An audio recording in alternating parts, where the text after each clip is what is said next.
ইনকিলাব মঞ্চের আহ্বায়ক ও ঢাকা ৮ আসনের স্বতন্ত্র প্রার্থী ওসমান হাদি গুলিবিদ্ধ হওয়ার প্রতিবাদে দেশব্যাপী বিক্ষোভ কর্মসূচি পালন করেছে বিএনপি। কেন্দ্রীয় ঘোষিত কর্মসূচির অংশ হিসেবে মিছিল করেন তারা। প্রতিনিধিদের পাঠানো তথ্য ছবিতে আরো জানাচ্ছেন শাশ্বতী সরকার। দুপুরে ময়মনসিংহের নতুন বাজার দলীয় কার্যালয়ের সামনে থেকে বিক্ষোভ মিছিল বের করে জেলা বিএনপি। আওয়ামী সন্ত্রাসী চক্রের সাথে একটি অশুভ শক্তি আঁতাত করে নির্বাচন বানচালের চেষ্টা চালাচ্ছে বলে মন্তব্য করেন বক্তারা। তাদের প্রতিহত করতে সকলকে ঐক্যবদ্ধ হওয়ার আহ্বান জানানো হয়।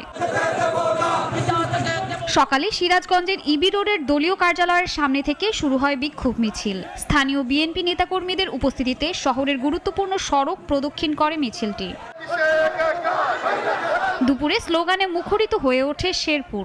জুলাই যোদ্ধা হাদির ওপর হামলা গণতন্ত্র ও মত প্রকাশের স্বাধীনতার উপর সরাসরি আঘাত বলে মন্তব্য করেন বক্তারা। শেখ হাসিনার নির্দেশে এই হত্যাকাণ্ডের চেষ্টা করেছে বলে মন্তব্য করেন নাটোর ২ আসনের বিএনপি মনোনীত প্রার্থী অ্যাডভোকেট এম রুহুল কুদ্দুস তালুকদার দুলু। শেখ হাসিনার নির্দেশে সেই হত্যাকাণ্ডের চেষ্টা করেছে, অর্থাৎ তারা চায় বাংলাদেশের এই গণতন্ত্র, বাংলাদেশের যে নির্বাচন, জনগণ স্বতঃস্ফূর্তভাবে এই নির্বাচনের মাধ্যমে বাংলাদেশের গণতান্ত্রিক ধারাকে আগামী দিনে অব্যাহত রাখবে, এটা বানচাল করার উদ্দেশ্যেই এই ঘটনা হয়েছে। আসন্ন নির্বাচনকে কেন্দ্র করে প্রার্থীদের উপর হামলার অভিযোগে উত্তাল লালমনিরহাট জেলা। জড়িত দুষ্কৃতিকারীদের অবিলম্বে গ্রেফতার এবং দৃষ্টান্তমূলক শাস্তির দাবিতে দুপুরে প্রতিবাদ মিছিল করে জেলা বিএনপি।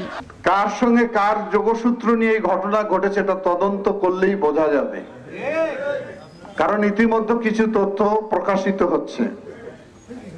যারা বাংলাদেশে একটি গণতান্ত্রিক, শান্তিপূর্ণ, গ্রহণযোগ্য, প্রতিযোগিতামূলক নির্বাচন চায় না, তারাই এই ঘটনার পিছনে জড়িত রয়েছে।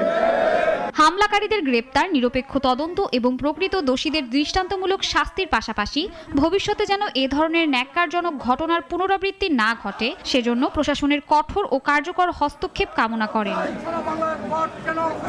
শাশ্বতী সরকার, নাগরিক।